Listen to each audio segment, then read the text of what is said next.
L'OIM ne fait pas de déportation. L'OIM ne contraindra jamais un migrant à rentrer chez lui, dans son pays de départ. Donc on répond à la demande.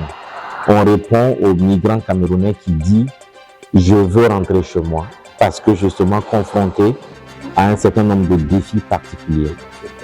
Encore une fois, tous les jours, presque 6 personnes quittent le Cameroun de façon irrégulière pour rejoindre l'Europe, pour rejoindre des pays, l'Amérique du Nord, pays développés.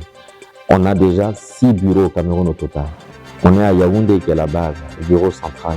Mais on a aussi un sous-bureau à Douala, à Boya, à Bertoua, à Maroua et à Tousséri. Donc ce maillage fait que dans les autres pays où on a des maillages similaires, quel que soit d'où le migrant se retrouve, il arrive à trouver un bureau OIM à qui s'adresser. Les financements sur le plan international ont beaucoup baissé. Je sais que dans la diaspora, il y a aussi des fois des volontés de soutenir des frères et des sœurs, des fois des micro-soutiens. Mais déjà, ce que nous remarquons, c'est que beaucoup de personnes déposent des visas en retard. Le Canada prend toujours le soin de décrire les périodes, les temps de traitement des dossiers.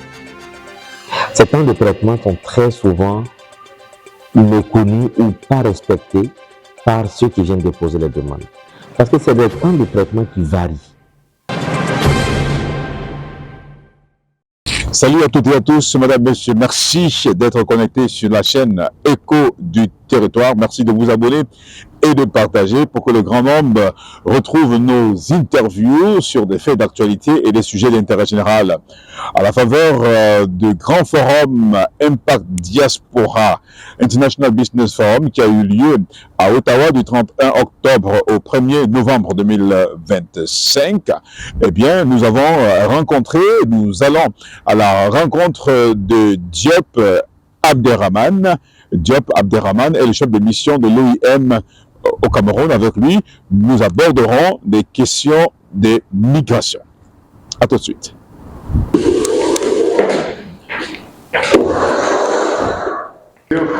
Bonjour. Bonjour. Et merci de nous recevoir dans votre hôtel, il faut le dire.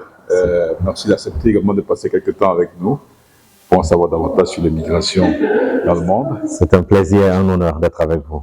Merci de me recevoir.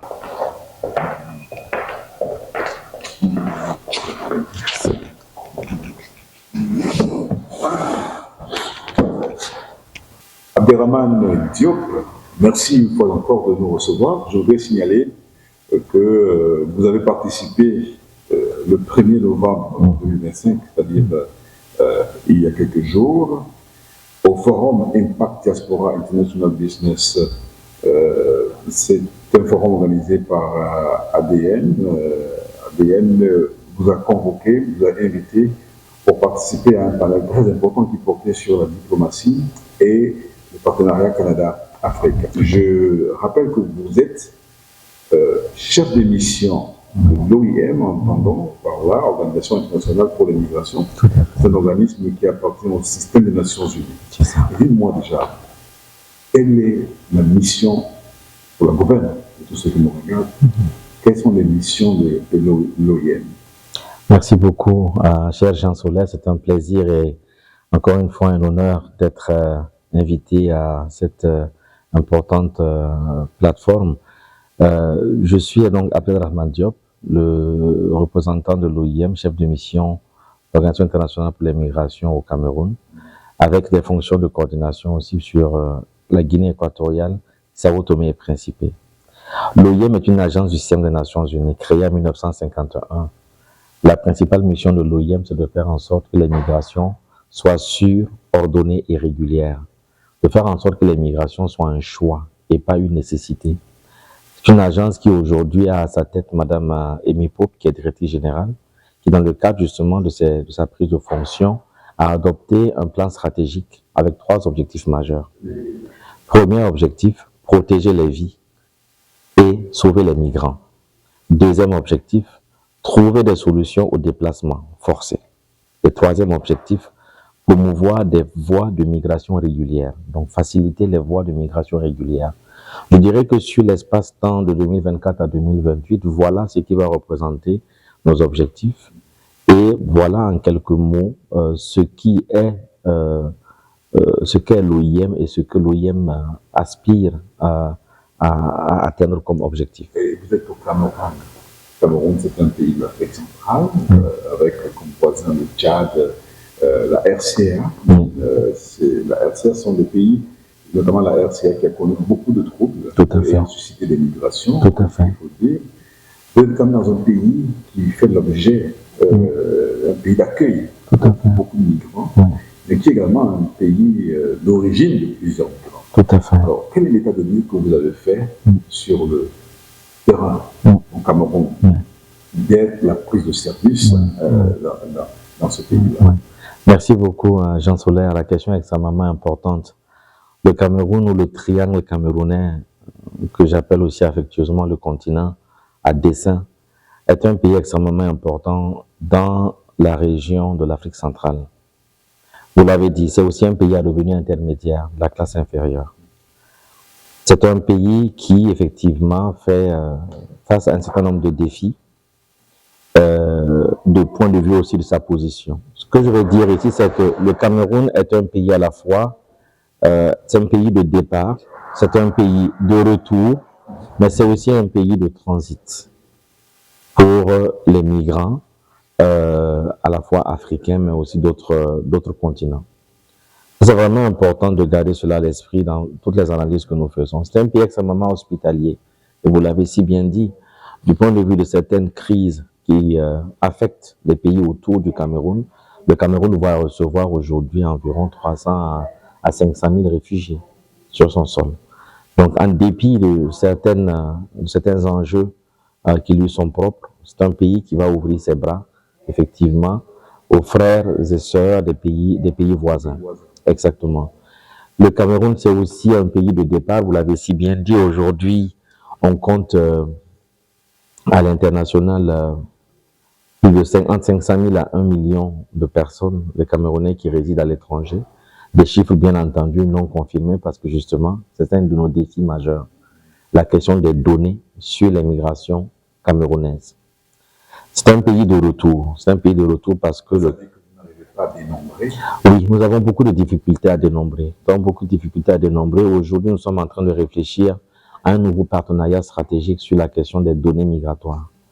Et c'est aussi la raison de ma visite ici au Canada pour justement apprendre des méthodes utilisées par des institutions de renom canadiennes sur justement les méthodes qui sont utilisées pour affiner ces dénombrements et bien entendu travailler sur d'autres secteurs.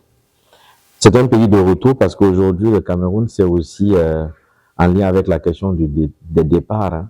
C'est un pays où aujourd'hui, de plus en plus de jeunes Camerounais en difficulté à l'étranger choisissent de revenir volontairement. Et ça, c'est dans notre programme phare, le programme d'aide au retour volontaire et à la réintégration.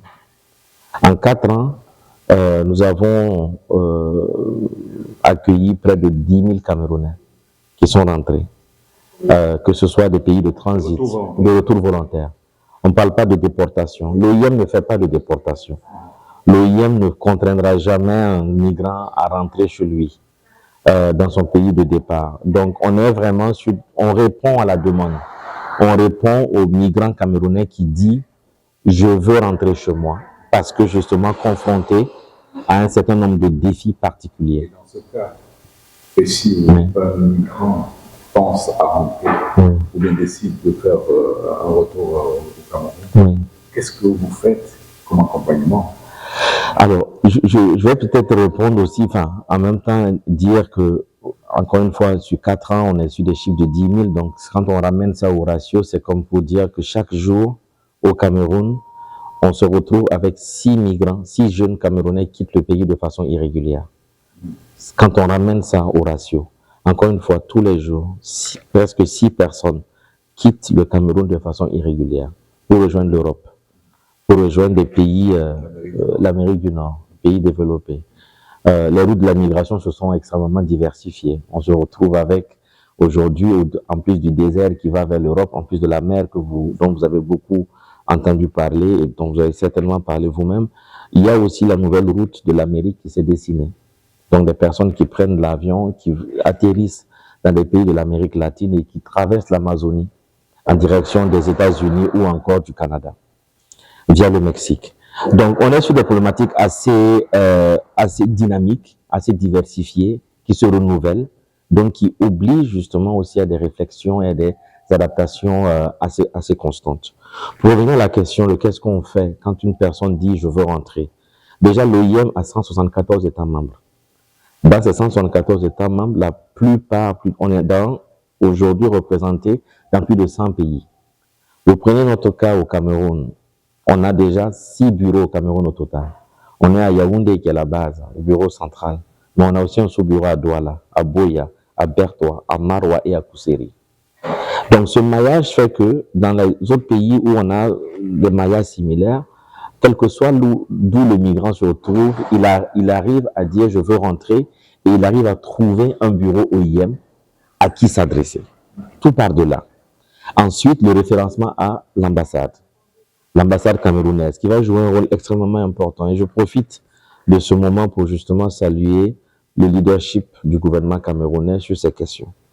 Parce que dès qu'on les saisit, très souvent, et c'est une des problématiques, les migrants perdent leurs documents d'identité lors du parcours migratoire, de façon volontaire ou involontaire.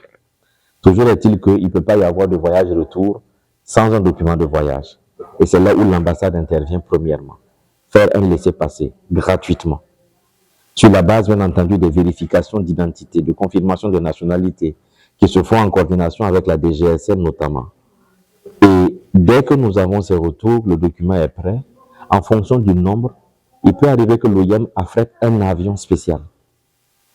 Dernièrement, il y a quelques semaines, nous accueillons un avion spécial de 150 migrants camerounais du Niger. Pas plus longtemps que ça, on recevait un vol spécial de 150 en provenance de la Tunisie. Avant cela, on a eu 150 qui rentraient de l'Algérie. Donc, lorsque les nombres sont importants, c'est un avion spécial qu'on affrète. Lorsque les nombres sont moins importants, on utilise des vols commerciaux. Les migrants atterrissent à Yaoundé ou à Douala, du reste. Nous les accueillons, souvent avec les autorités camerounaises, d'ailleurs très souvent, représentés par le MINJEC, le ministère de la Jeunesse, de l'Éducation civique, le ministère des Relations extérieures, bien entendu. Et donc de là, entre en jeu ce que nous appelons l'aide à la réintégration. Donc il y a deux aspects. L'aide au retour volontaire et le volet réintégration, qui est un volet extrêmement important. Lorsque nos ressources le permettent, demander aux migrants qu'est-ce qui t'a fait partir, quelles sont les causes de ta migration. Il vous souviendra que je disais que l'OIM, c'est de dire que la migration doit être un choix et pas une nécessité. Lorsque la migration a été inspirée par une nécessité, telle que manque d'emploi, difficultés d'ordre, je dirais, structurel, nous allons accompagner le migrant pour se réintégrer avec un package. L'aide à la création d'entreprises. Donc aujourd'hui, sur les 10 000 par exemple que nous avions reçus, plus de 4 000 ont souhaité justement créer une entreprise. 10 000 sur combien d'années? 10 000 en 4 ans. En 4 ans, c'est 10 000. Camerounais, oui, volontaires, en 4 ans. Les 4 dernières années. Oui, en 4 ans. Donc on est sur des chiffres assez impressionnants. J'avoue que la plupart du temps, quand on... Ce sont des chiffres qui ne sont pas très connus du grand public, c'est très important qu'on en parle ici. Oui. Et vous nous disiez que sur ces milliers de migrants, vous arrivez quand même à aider à l'intégration. Oui. Comment ça se passe? Alors, il faut dire que pour l'OIM, on a posé des principes. Encore une fois, nous avons été créés en 1951, ça fait 70 ans d'expérience. Plus de 70 ans d'expérience. Aujourd'hui, nous avons décidé, à travers la très haute hiérarchie, que la réintégration doit s'aborder au moins sous 4 aspects. On a la réintégration économique qui est la partie visible de l'iceberg. Mais la réintégration, elle est aussi sociale. Et je ne vous parle pas, monsieur, cher Jean Solaire, du nombre de fractures sociales et familiales qui sont provoquées par la migration au Cameroun. La réintégration, elle est aussi psychologique. Là encore, je ne vous parle pas de toutes les défis, de toutes les problématiques psychologiques qui sont provoquées par la migration. Donc, tous ces aspects doivent être pris en compte dans la réintégration. Vous parlez de la fracture sociale. Si. Ça se caractérise comment? Est-ce qu'on peut avoir une illustration? Un exemple de fracture sociale, c'est vraiment quand vous revenez et que la famille vous dit pourquoi vous êtes revenu. Les autres sont partis, les autres se sont battus, pourquoi toi tu es revenu? Donc on ne cherche même pas à comprendre quels sont les niveaux de vulnérabilité auxquels la personne a été confrontée. Jean Soler, je ne veux pas parler ici de tout ce que les migrants vivent, mais c'est déchirant, c'est inhumain. Ce par quoi ces personnes-là doivent passer pour arriver dans un pays qui, selon leur entendement, est l'Eldorado. Et quand après tout ça, vous revenez et que la famille vous dit « non, ne reste pas ici. Tu n'es pas le bienvenu. Pourquoi toi tu reviens? L'enfant de l'autre est là-bas. » Des fois, il ne sait même pas ce qu'est devenu l'enfant de l'autre parce qu'il n'a même pas il ne donne plus de nouvelles. L'absence de nouvelles peut dire beaucoup de choses. Entre l'emprisonnement, les décès, la disparition ou des fois la folie. Parce que les prises de drogue sur le chemin de la migration, provoquent beaucoup d'addictions, aussi beaucoup de crises, en tout cas au niveau individuel. Donc tout ça, c'est des exemples, et donc l'OIM entre en jeu, on essaie de faciliter le dialogue familial, on essaie d'expliquer aux familles toutes ces notions, toutes ces difficultés par lesquelles les personnes peuvent passer, on essaie vraiment de les encourager à participer à ce que cette personne-là réintègre le tissu socio-économique du Cameroun. Voilà. Et est-ce que les résultats sont quand même les résultats probants après toutes ces initiatives, toutes ces actions? Est-ce que parlons des résultats par pourcentage, à quel degré vous réussissez, par exemple, à réintégrer socialement, économiquement les migrants? Je dirais, merci pour la question, les résultats sont bons. Nous avons de bons résultats, nous avons des taux de réintégration vacillant entre les 60 et 80% de réintégration réussie, où des entreprises survivent malgré le contexte dans lequel elles évoluent. Nous avons des familles qui se réconcilient, nous avons des migrants qui sont soignés. Merci encore une fois au ministère de la Santé qui ne fait ménage aucun effort dans ce sens. Donc, on a des résultats probants, mais encore une fois, il y a aussi des difficultés. Et ces difficultés qui, justement, nous poussent dans nos retranchements à aussi réinventer les modèles de réintégration. Et je saisis l'occasion, encore une fois, pour aussi tendre la main à la diaspora. Vous savez, nous sommes aujourd'hui dans un contexte où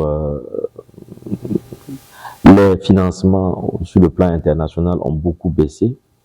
Je sais que dans la diaspora, il y a aussi des fois des volontés de soutenir des frères et des sœurs, des fois des micro-soutiens, ne sont pas à coût de, des montants faramineux.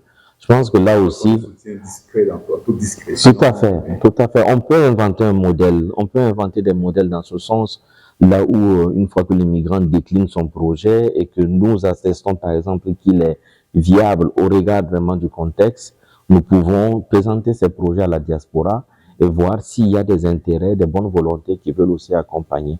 Donc, il y a ça qui est une innovation. La deuxième innovation majeure, c'est de dire aujourd'hui, nous allons travailler sur la réintégration communautaire. De ne pas s'intéresser uniquement à un individu en tant que migrant, et comme si justement on récompensait ceux qui prenaient le risque de partir déjà. Et donc, ce qui est un mauvais message.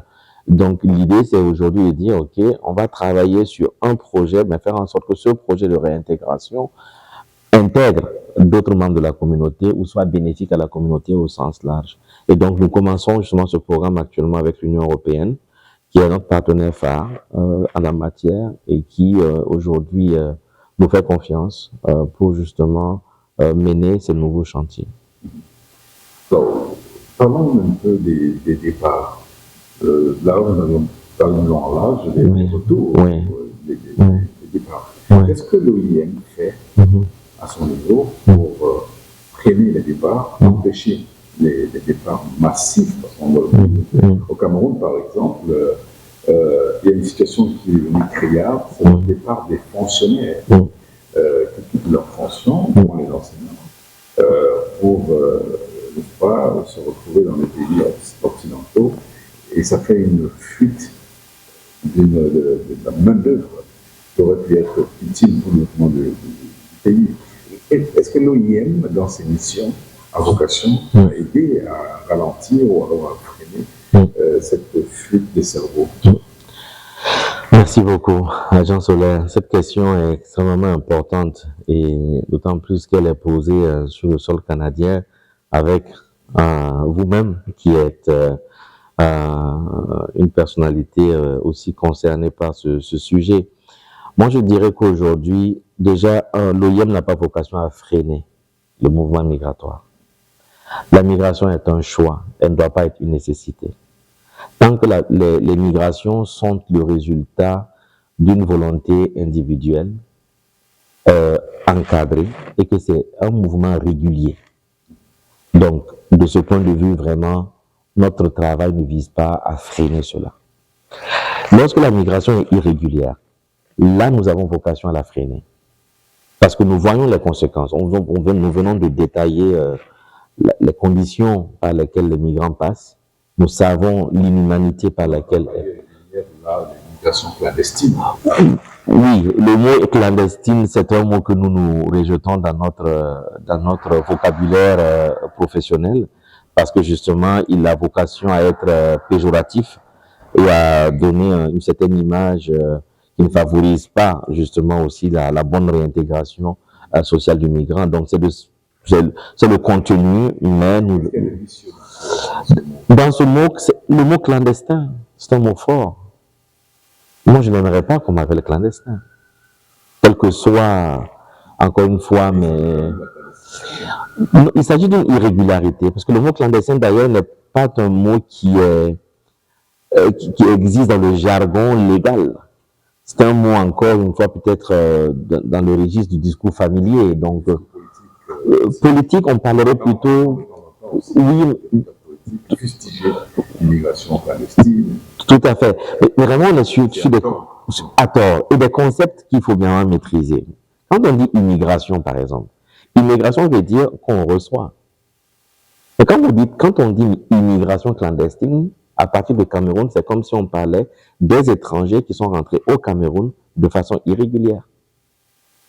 L'immigration, ça c'est le départ. Là, on parle effectivement de départ qui ne respectent pas les règles d'entrée, de séjour des pays par lesquels on passe ou dans lesquels on s'installe. Donc, pour revenir vraiment à la question, je pense que l'autre chose, quand il s'agit maintenant des mouvements réguliers, donc des mouvements qui respectent les conditions de visa, des personnes qui effectivement obtiennent des visas travailleurs, les chiffres montent. Les chiffres montent au Cameroun et j'entends, en tant que premier responsable de l'OIM, plusieurs sons de cloche. Ma démarche première, et pour revenir vraiment au cadre spécifique du Cameroun, a été de dire il faut d'abord maîtriser les chiffres. Une fois que les chiffres sont maîtrisés, il faut comprendre le phénomène. Ce qui fait que dernièrement, nous avons mené une enquête auprès de 2200 personnes qui étaient au départ du Cameroun dans les mêmes conditions pour comprendre quelles sont les causes du départ. Quelles sont les catégories socio-professionnelles en jeu? Est-ce qu'il y a volonté de revenir au Cameroun? Est-ce qu'il y a volonté de soutenir le Cameroun à partir du pays de destination? Je pense qu'il faut que nous travaillions ensemble à regarder la pièce sous tous ses angles. C'est extrêmement important.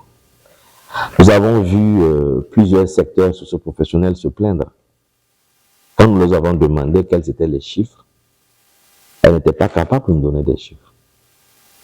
Mais comment vous pouvez construire alors un dialogue politique, stratégique, en l'absence de données probantes et fidèles à la réalité? Nous nous sommes rendus compte, par exemple, que quand nous avons fait cette enquête, que les premières catégories qui venaient, c'était les ingénieurs. Ce n'est pas les fonctionnaires. Par exemple. Exactement. Et contrairement à ce qui est répandu. Et là encore, c'est un appel. Le sujet de la migration, c'est un sujet de passion. Hein. C'est un sujet auquel chacun se donne des fois à cœur joie sans forcément détenir la vérité, ou sans même des fois la chercher. Et c'est une constante hein, dans plusieurs pays du monde, même en Europe. On retrouve justement, on parle de la migration vers l'Europe avec autant d'exagération, on oublie de dire que la plus grande majorité de la migration est d'abord intra-régionale, elle est intra-africaine. Mais cette partie, vous n'en parlez pas beaucoup. Les médias n'en parlent pas beaucoup. Donc, ils sont pas informés. Mais justement, et c'est un peu là aussi notre travail, et c'est pour cela aussi que je vous remercie de me donner l'occasion d'aborder ces sujets. Donc vraiment, pour revenir à la question, je dirais, comprenons le phénomène, regardons-le sous tous ses angles, et accompagnons le gouvernement ou les gouvernements à mettre en place des stratégies d'approche. Le tout, c'est aussi de dire aujourd'hui, par exemple, que nous nous avançons vers ce que nous appelons les accords bilatéraux de mobilité de la main-d'œuvre. Le Cameroun pourrait, ou un pays africain pourrait, dans sa relation avec un autre pays, un pays développé, signer un accord qui permette de faciliter cette mobilité. Rappelez-vous l'objectif numéro 3 de la directive générale, faciliter les voies régulières de la migration. C'est conscient que la migration apporte une valeur ajoutée au pays d'accueil, au pays de transit, mais aussi au pays de départ.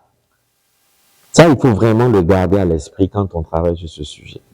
Et deuxièmement, de dire que dans une entreprise où il y a de la diversité, il y a plus de succès. Dans une entreprise où il y a de la diversité, il y a plus de succès. La synthèse est belle. La synthèse à laquelle nous aboutissons va créer notre unicité, notre particularité. Mais que de se retrouver avec une catégorie identique, un genre identique, genre masculin ou féminin identique, il est très souvent que les visions ou ce qui va ressortir ne sera pas forcément quelque chose de formidable et de compétitif. Donc, je pense qu'il y a tout ça qu'il faut regarder.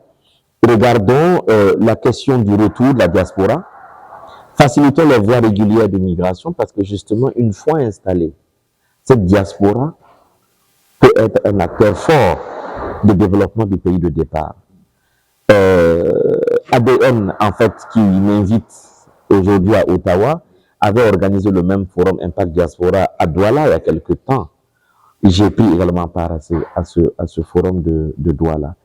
C'est pour dire, quand vous regardez donc ce que ADN fait par exemple au Canada, c'est une diaspora engagée, une diaspora disponible, une diaspora qui aspire et qui contribue au développement du Cameroun. Abderrahmane Diop, abordons maintenant le volet humanitaire de l'OIM. Aujourd'hui, est-ce que vous pensez que le Cameroun dans lequel vous travaillez aujourd'hui a des besoins humanitaires qui correspondent à vos missions? Absolument, absolument. Trouver des solutions au déplacement forcé est un objectif de la directive générale qui se traduit au Cameroun. Le Cameroun est le deuxième pays avec le plus grand nombre de déplacés internes de l'Afrique centrale, après la République démocratique du Congo. Le Cameroun aujourd'hui compte près de 1 million de personnes déplacées sur son sol, à l'intérieur de son propre pays. Qui viennent des régions du nord-ouest, sud-ouest, qui viennent également de la région de l'extrême nord. Et ces déplacements forcés sont dus, oui, au conflit, mais aussi au changement climatique, dont on ne parle pas assez. Les inondations, la sécheresse, cette dégradation lente de l'environnement qui va pousser les populations à se déplacer pour rechercher donc des cadres de vie convenables. Donc l'OIM intervient sur ce secteur, c'est un peu la raison de notre présence par exemple à Boya, aussi à Kousséri et à Maroua, hein, dans l'extrême nord. Donc notre travail sur ce plan, les données. Nous avons un outil qu'on appelle la matrice de suivi des déplacements, que nous opérons au Cameroun sous plusieurs aspects. Nous avons un de ces dont l'un des aspects est l'évaluation des besoins multisectoriels des populations déplacées internes. On est capable de façon périodique de vous sortir les besoins par secteur. Santé, éducation, eau, hygiène, logement, santé mentale, soutien psychosocial. Nous pouvons, en fonction vraiment de tous les partenaires réunis autour de la table, dégager ces rapports-là de façon périodique. Et donc, ces rapports qui sont d'ailleurs utilisés par l'ensemble de la communauté humanitaire pour répondre aux besoins de ces populations. Au-delà des données, pour l'OIM même, c'est donc de faire la distribution des kits non alimentaires. C'est aussi de donner l'accès à l'eau potable pour ces populations déplacées internes et l'accès aux abris d'urgence, parce que très souvent, à l'arrivée, il n'y a pas de cadre pour les logements. Et donc, nous proposons d'abord l'abri d'urgence. Aujourd'hui, nous sommes en discussion avec les autorités camerounaises pour promouvoir des abris semi-durables, voire durables. Les abris, il y a un phénomène au Cameroun. Oui. C'est les migrants, ou alors des immigrés centrafricains, Oui. en majorité, Oui. que l'on retrouve parfois sans abri, Oui. et puis élisent domicile dans les chantiers abandonnés, et vous êtes au courant de cette activité? Alors, à ce niveau, je pense qu'il faut vraiment faire le distinguo. Quand une personne étrangère rentre au Cameroun pour chercher refuge, chercher protection, on l'appelle un réfugié. Okay. Et là, nous rentrons dans le champ d'opération du HCR, le Haut Commissariat pour les réfugiés. Cela ne concerne pas les missions de l'OIM.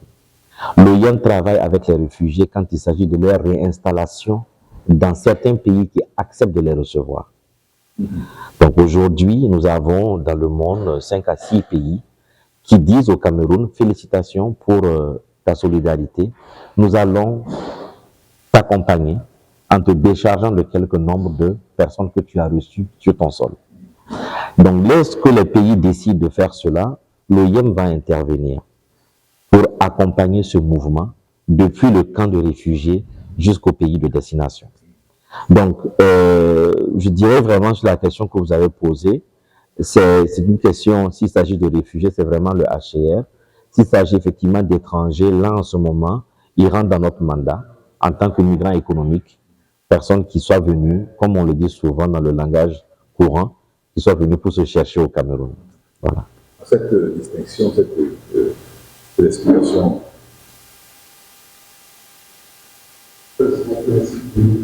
d'accord.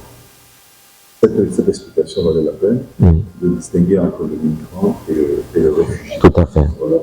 Et notamment de la fin de cette émission, quels sont les projets que vous avez sur la prochaine années? Merci beaucoup, Jean Solaire, pour la question. Je pense que pour un pays comme le Cameroun aujourd'hui, les priorités sont sur la question de promotion de la migration économique. Vraiment faciliter les voies régulières de la migration, créer ces partenariats entre le Cameroun, qui est un pays extrêmement riche en capital humain, vis-à-vis donc de ses relations avec les pays de destination.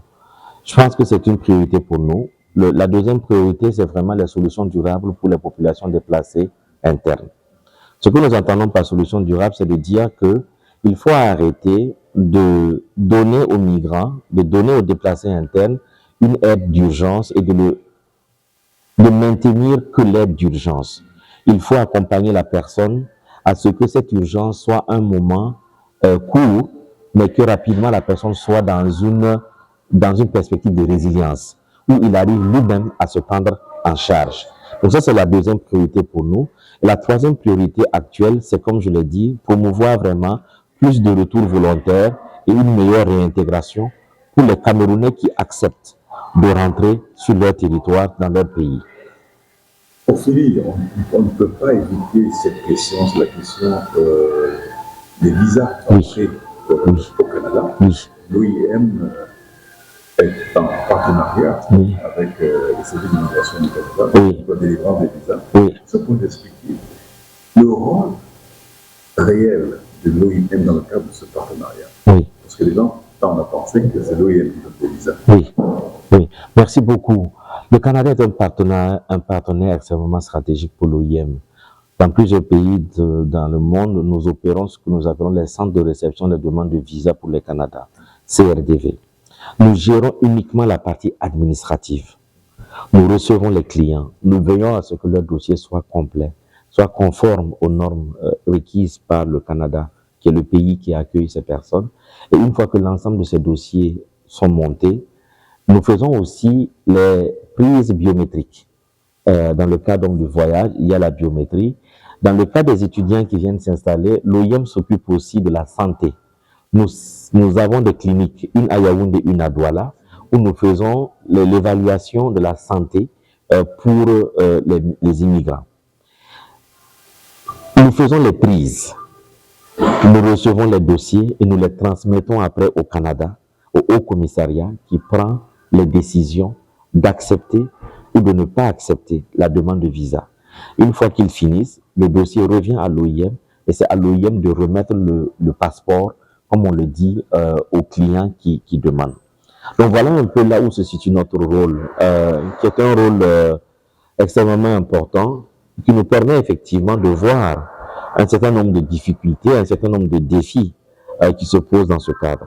Et les usagers aujourd'hui se plaignent de ce que les visas parfois n'arrivent pas à temps. Il y a beaucoup de retards. Oui. Est-ce que ce sont des retards administratifs? Est-ce qu'on peut imputer ces retards? Je me dis que certaines personnes peuvent vous imputer ces retards, peut-être pas immense, mais est-ce que vous nous expliquez un peu si vous en êtes responsable à quelque niveau que ce soit? La question de la responsabilité, je dirais, c'est une façon de voir la chose. Mais déjà, ce que nous remarquons, c'est que beaucoup de personnes déposent des visas en retard. Le Canada prend toujours le soin de décrire les périodes, les temps de traitement des dossiers. Ces temps de traitement sont très souvent méconnus ou pas respectés par ceux qui viennent déposer les demandes.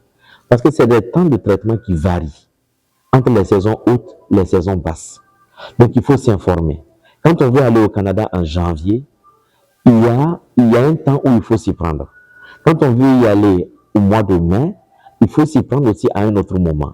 Et donc ça, c'est un problème que nous rencontrons. Le deuxième défi, c'est que malheureusement, M. Jean Solaire, beaucoup de dossiers qui nous parviennent contiennent des éléments de fraude. Des faux diplômes, des faux actes de naissance, des faux documents d'identité, etc. Et là, le temps de la vérification, c'est un temps qui est important. Troisièmement, on a effectivement, dans le cadre aussi de ces mouvements, enfin, de documents frauduleux, souvent même des abus au niveau des pièces qui viennent prétendre que la personne, à la fin de son séjour, va revenir au Cameroun. Donc là aussi, ça va alourdir le temps de traitement. Donc je dirais que nous sommes justement en discussion aujourd'hui avec IRCC pour voir qu'est-ce que nous pouvons mettre en place. Peut-être pour communiquer, merci encore de l'occasion. Votre micro est aussi un moment pour moi de sensibiliser et de dire que chaque fois qu'un document frauduleux entre, que les usagers sachent que cela crée plus de suspicion et oblige à plus d'attention dans le traitement de tous les dossiers qui vont arriver. Donc c'est comme une responsabilité commune que nous partageons. Respectons les temps d'application, faisons en sorte que les documents que nous donnons soient des documents corrects. Et souvent, Jean Solaire, les gens ne savent pas simplement que même avec les dossiers corrects, ils obtiendront le visa. Donc, il y a des agents, des intermédiaires qui se mêlent, qui donnent des fausses informations, tendant à faire croire que sans les faux documents, vous n'obtiendrez pas le visa canadien. Mais je peux vous dire que le Canada est un pays qui a des règles claires, des règles connues, qui sont publiques, accessibles à tout le monde. Allons à la source et faisons la démarche telle que c'est expliqué sur les sources officielles du gouvernement du Canada. Merci beaucoup. Eh bien, revenons un peu pour sortir cette fois-ci, sur le forum oui. du Pacte Diaspora auquel vous avez participé. Oui. J'ai fait le plaisir quand même de modérer un panel où vous étiez, oui. de modérer les travaux, j'allais dire, et les deux les questions qui nous sont parvenues pendant un panel sur la diplomatie. relations entre le Canada et le Cameroun. Oui. Alors, globalement, Oui. pouvez-vous me dire ce que vous ramenez de ce forum? Merci beaucoup, Jean Solaire. La question est pertinente et pour moi qui participe pour la première fois sur le sol canadien, enrichi d'avoir participé à un panel de haut niveau avec des ambassadeurs de la Mauritanie et également du Kenya, sans bien entendu omettre l'honorable parlementaire qui était avec nous. Je constate une volonté solide de la diaspora qui m'est confirmée en fait de travailler pour le développement socio-économique du Cameroun. Et comme je le disais, nous sommes en train d'accompagner le gouvernement pour le développement d'une stratégie nationale d'engagement de cette diaspora. Je repars satisfait, confiant que ce projet a sa valeur, a sa pertinence et, je l'espère, contribuera à cimenter davantage les ponts entre le Cameroun et sa diaspora dans le monde entier et en particulier au Canada. Abderrahmane Diop, merci d'avoir accepté notre invitation à cette émission, à cette interview. Voilà, monsieur, c'était Abderrahmane Diop, chef de mission à l'OIM, entendez, Organisation internationale pour les migrations. C'est un organisme du système des Nations Unies. Nous avons ensemble évoqué des sujets d'intérêt général. Nous espérons que nous vous retrouverons pour la prochaine édition, notamment avec un autre invité, une autre personnalité, pour des questions d'actualité et des questions d'intérêt général. Abonnez-vous, partagez. Au revoir.